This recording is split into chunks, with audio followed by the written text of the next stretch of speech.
салом ба роғибони футболи тоҷик. нашри навбатии барномаи фатҳро дар такя ба рақобатҳои даври шашуми чемпионати футболии кишвар миёни дастаҳои лигаи якум манзуратон мегардонем. даври шашуми чемпионат паёмадҳои аҷибе гузошт. гап сари ин аст ки сарои камар ва саразм ҳамону пешсафиро аз даст надоданд ва ду даври охир ду хонаи аввали ҷадвали мусобиқаро устуворона банд карданд. ҳарчанд гумонҳо дар мавриди ба ин зина расидани ҳулбуг ё панчер зиёд буд, вале ба ин чиз сарои камару саразм иҷозат надоданд. ҳулбуки восеъ дар оғози мавсим мисле ки ба худаш монанд нест. натиҷаҳо мисли соли парер боварибахш нестанд ва бозии даври шашумашон низ қобили қабули мухлисон нашуд. саразми панҷакем бо азми қавӣ қадамҳои калон мегузорад ва дар баробари сарои камар эстафетаро аз даст доданӣ нест. саратчи ҳам дар бозии навбатии худ иштибоҳҳои қаблиро ҷуброн намуд ва мавқеаш дар ҷадвал устувортар шуд. хулас ғайри ин чӣ чизҳои дигаре дар ин давр ба миён омад, дар идомаи барномаи фатҳ хоҳем гуфт. аз рақобати дастаҳои ҳулбуки восеъ ва рангони рӯдакӣ сар мекунем. барои ҳулбук ин рақобат саҳлу сода намешуд, чун рангон дар ҳайати худ бозингарони таҷрибадор бисёр дорад. аз ин рӯ бозии ҳар дуи дастаҳо ҳам дифоъкорона буд, ҳам фурсатҳои ба гол наздик хеле зиёд дошт. мухлисони бешумор барои тамошои бозӣ омаданд ва кам ба миён омадани гол садди раҳи ҷаззобияти рақобат нашуд. хулас як бозии пур аз эҳсос ки ҳамкорони мо пайгирӣ карданд ва ҳоло имкони тамошо кардан ҳаст. яке аз бозиҳои марказии даври шашуми чемпионати ҷумҳурии тоҷикистон оид ба футбол байни дастаҳои лигаи якуми мамлакат дар варзишгоҳи марказии ноҳияи восеъ баргузор шуд ки дар дидори мазкур дастаи ҳулбуки ноҳияи восеъ дастаи рангони ноҳияи рӯдакиро қабул намуд. бозии мазкур барои мухлисону ҳаводорони дастаи ҳулбук басод ҷолибу хотирмон оғоз гардида соҳибони майдон аллакай то дақиқаи даҳуми майдондорӣ пешсафиро ба даст гирифтанд ва дар як зидди ҳамла парвизбоқӣ охунов тавонист ки дар тубрабоии ҳамдастагон иштирок карда ҳамзамон голи аввали дидори мазкурро ба самар расонад. дар идомаи бозӣ ҳар ду даста чандин ҳолатҳои хуби голзаниро созмон дода пайваста дар ҳуҷум қарор доштанд, вале то охири нимаи аввали майдондори дигар дастаҳо ба задани гол даст наёфта ҳамин тариқ бо ҳисоби 1-0 бар нафъи дастаи ҳулбук ба танаффус баромаданд. дар нимаи дуюми бозӣ бошад футболбозони ҳар ду даста пай дар пай бо ҳуҷумҳои созмондодаи худ бозиро ҷолибу диданӣ гардониданд. ниҳоят дар дақиқаҳои иловакардаи довар дар як ҳуҷуми созмондодаи меҳмонон футболбози хатти ҳамлаи меҳмонон ба задани гол даст ёфта ҳамин тариқ ҳисоб дар бозии мазкур баробар шуд ва ҳар ду даста як имтиёзиро ба даст оварданд. хеле бозии шавқовар буд, бозии беҳтарин буд. бовар кунед мухлисо хеле хурсанд шуданд. мо як футболи хушро нишон додем, ҳам дастаи мо ҳам дастаи хулбук. ба фикри мо мухлисо хеле хурсанд шуданд. хеле ки шумо дидед ҳар ду даста моментҳои бисёр доштанд. ба фикри ман ки мусовии ин натиҷаи ҳар ду даста ба фикри қаноатманд аст замини натиҷа. дар ин баробар бозии мазкур ҳолатҳои баҳснок зиёд дошт. сармураббии дастаи ҳулбук маҳмадҷон ҳабибуллоев тариқи шабакаҳои иҷтимоӣ ба мо тамос гирифт ва чанде аз лаҳзаҳоро мавриди таҳлил қарор дод. ман ҳаминро гуфтаниам ки умуман ҳамин гурӯҳи довароне ки бозии моро доварӣ карданд куллан аз ӯҳдаи доварӣ набаромаданд ва гуфтаниам ки албатта дар қисмати аввали бозӣ якчанд ҳолатҳои бисёр душвор буд ки аз тарафи ёрдамчии довар он қадар хуб гирифта шуд ва умуман ман ҳаминро гуфтаниам ки чиқдр ки дар ҳамин се ҳолате ки мо имрӯз ҳамин навороро ба барномаи фат роӣ кардем, ман гуфтаниам ки албатта бори дигар дида мешавад ки ин доварон аз ӯҳдаи чунин бозиҳо намебароянд. мо намедонем ки мо 6 давр бозӣ кардем, дар 4 давр мо дуранг бозӣ кардем. бисёр ҳолатҳое буд ки баҳсбарангез буд, лекин мо дар бораи доварон ягон суханам накардем. барои аввали мавсим буд, мо намехостем ки дар ин ҳисоби бозии доваронро бигем ки қуш кунем ва як чиро аз гардани худ соқит кунем, ҷавобгариро.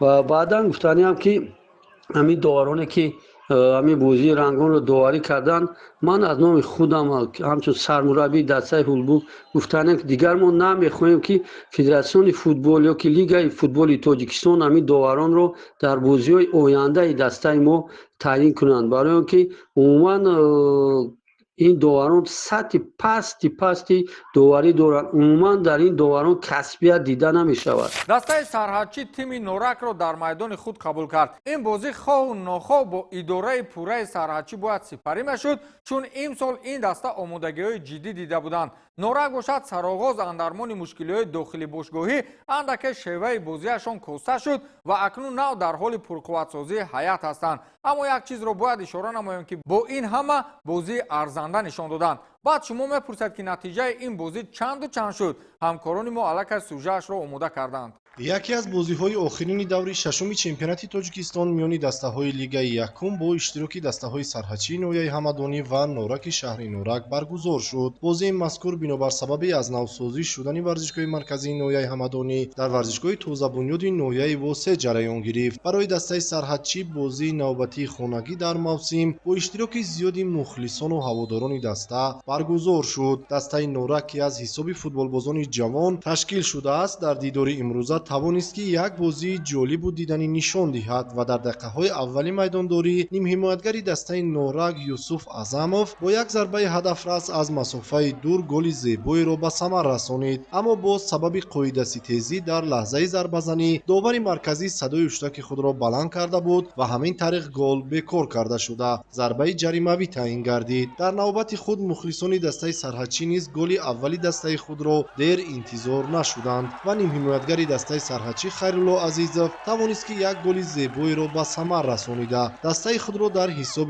بازی به پیش برآورد. نیمه اولی میدانداری باشد با حساب 1-0 بر نفع دسته سرحدچی نویای همدانی به انجام رسیده دسته‌ها به تنفس برآمدند. در نیمه دومی بازی باشد دسته‌ها در هیئت خود چندین تغییرات وارد کردند و حالت‌های جالب و دیدنی نیز برای هر دو دسته در این قسمت میدانداری خیلی زیاد گردید. نهایت در دقیقه‌های آخر بازی نیم حمایتگری تازه به میدان وارد شده طاهرجان براتov از پرتافت همدسته خود سیراج‌الدین قلندرov خوب استفاده کرده گل دوم دسته سرحدچی را در دیدار امروزه به ثمر رسانید. همین طریق دسته نویای همدانی بعد نوبراری در بازی‌های سپری گردیده دیگر بار موقع خود را بعد این غالبیت در جدول مسابقات بهتر نموده به زینه سوم برآمد.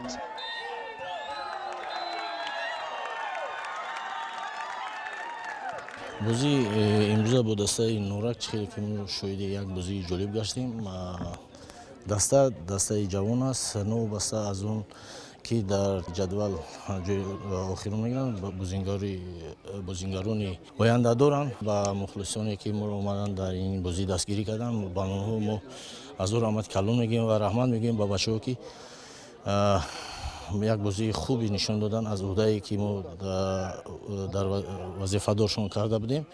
اینو را از عهدهشون برآمده توانستند. سرای کمر این نوبت برای زینه اول را از دست ندادن امتحان اندک جدی‌تر داشت. آنها در مقابل سامان قرار گرفتند. بازی پراحساس و در احاطه شماره بیشمار مخلصان صورت گرفت. مردم 5 در دلخواه وضعیت که در کنار دستهشان هستند و اینک وقت خورسندی باز زیادتر شدند و گل و گلخن منبر میدان را فرا گرفت. خلاص سرای کمر از این امتحان با سر بلند گذشت یا نه؟ این رقابت نیز از مد نظر همکاران ما دور نماند.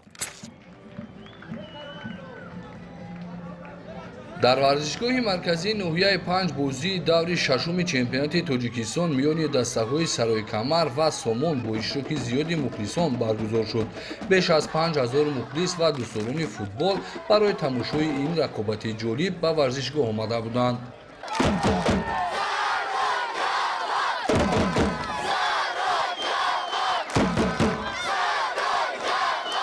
واخوری خیلی جالب و پرشدت آغاز گردید. فوتبالبازان هر دو دسته از دقیقه‌های اول برای به دست گرفتن برتری تلاش می‌کردند. دسته سامان نوحیه دنغره که از دسته‌های فعال در لیگ یکم به حساب می‌رود، بازی خوب نشان داد. در نوبت خود فوتبالبازان دسته سرای کمر نیز چندین امکانیت خوبی گلزنی از جمله توسط ضربه‌های جریمه‌ای و کنجی به وجود آوردند. در دقیقه 19 بازی داور مرکزی به بازیگری دسته سرای کمر مولانا سنت‌الله کارت سرخ نشان داد و میزبانان ادامه بازی را 10 نفره انجام دادند. با وجود این رقابت شدت خود را از دست نداد و هر دو جانب با فشار زیاد حمله ها را ادامه میدادند. قسم اول بازی با حساب 0-0 مساوی به انجام رسید. дар қисми дуюми вохӯрӣ футболбозон талош карданд то натиҷаро ба нафъи худ тағйир диҳанд. ҳамлаҳои пай дар пайи ҳарду даста ба бозӣ ҳусни дигар бахшид.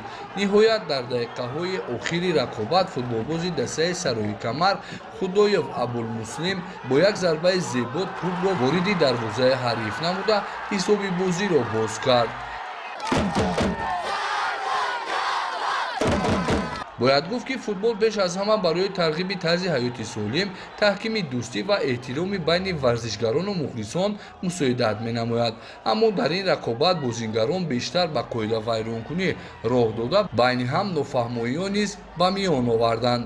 довари марказӣ барои ором намудани ҷараёни бозӣ маҷбур шуд дар умум 17 корти зард ва 1 корти сурх нишон диҳад. ҳамин тавр бозии даври шашуми чемпионати Тоҷикистон байни дастаҳои Лигаи Якум бо ҳисоби 1-0 ба нафъи дастаи Сарои Камари ноҳияи 5 анҷом ёфт. бо ин пирӯзӣ дастаи Сарои Камар мавқеи худро дар садри ҷадвали мусобиқот мустаҳкам намуд. дар ин бозӣ фақат барои мо ғалаба дар кор буд ки чун ғалабаро ба даст овардам. аввало ман бачаҳорам ва ҳамаи мухлисони дастаи Сарои Камарро ба ин ғалаба табрик мекунам. ғалаба хеле ғалабаи мушкил шуд, чунки дар дақиқаи даҳуми қисми якум бозингари мо корти сур кардем. 88 дақиқа мо 10 нафара бозӣ кардем. яке ин бачаҳо ин корти сурх бачаҳоро нашикаст. бачаҳо 10 нафара ҳамин хеле бозӣ карданд ки гӯё мо дар майдон зиёд бозӣ кардем. лаҳзаҳои чӣ хеле шумо дидед, лаҳзаҳои гӯзани хеле бисёр буд. мо як лаҳзаро истифода бурдем, гол задем. он ғалабаи дамо дар кор буд. мо он ғалаба соҳиби он ғалаба шудем. акнун як мартиба дигар таваҷҷӯҳ мекунем ба натиҷаи рақобатҳои даври шашуми чемпионати футболии кишвар миёни дастаҳои Лигаи Якум. бозингарони дастаи Душанбе аксарияташон бо сабаби иштирок дар бозиҳои мунтахаб дар ҷоми Осиё миёни 17-солаҳо бозиҳои худро баргузор намекунанд. аз ин хотир бозии навбатии Душанбе бо Паншер низ ба таъхир гузошта шуд. дастаи Исфара дар майдони худ аз уҳдаи шикаст додани дастаи Шодмон набаромад ва меҳмонон ба дарвозаи мизбонон 3 гол заданд ва бозингарони Исфара бошад ба 3 голи меҳмонон фақат бо 1 гол ҷавоб гардонинданд. Масҷоҳ дар майдони худ аз дастаи Моҳир бо ҳисоби 3-2 шикаст хӯрд. ҳулбугро гуфтанд ки бо Рангон мусовӣ кард. рахш бошад дар майдони худ аз дастаи Сараз бо ҳисоби 2-0 шикаст хӯрд ва Сарои Камарро ҳам ишора кардем ки Сомонро бо ҳисоби 1-0 шикаст дод. Сарадчӣ бошад Норакро 2-0 зад. ду дастаи Навкор, Шоҳмансур ва Ҷиликул бошад бозии худро мусовӣ 0-0 карданд.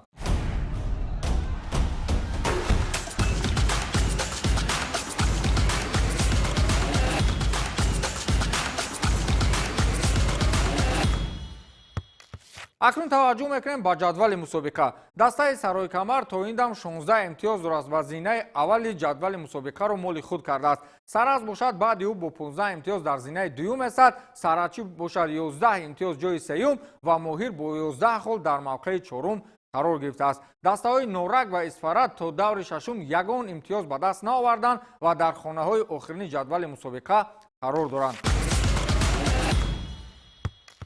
акнун таваҷҷӯҳ мекунем ба рақобатҳое ки дар даври ҳафтум сурат мегиранд. дастаи Ҷиликул дастаи Исфараро рӯзи 16 май дар майдони худаш қабул мекунад. дастаи Сомон бошад бо дастаи Шоҳмансур вомехӯрад ва Рангони ноҳияи Рӯдакӣ бошад бо дастаи Душанбе рақобат хоҳад кард. ин се рақобате ки ман гуфтам рӯзи 16 май сурат мегиранд ва ҳамаи бозиҳо тибқи регламенти Лигаи футболи Тоҷикистон соати 17 бегоҳ дар назар дошта шудааст. дастаи Норак бошад дар майдони худ дастаи Рахшро интизор аст. Моҳир бошад бо Сарҳадчӣ мубориза мебарад ва Паншер бошад дар майдони худ бо дастаи Масҷоҳ рақобат мекунад. ин се бозии дигар рӯзи 17 май сурат мегиранд. дастаи Сараз бошад дар майдони худ бо дастаи Сарои Камар мубориза мебарад ва Шодмону ҳулбуг рӯзи 18 май дар майдони ҷавонии шаҳри Ҳисор рақобат хоҳанд кард.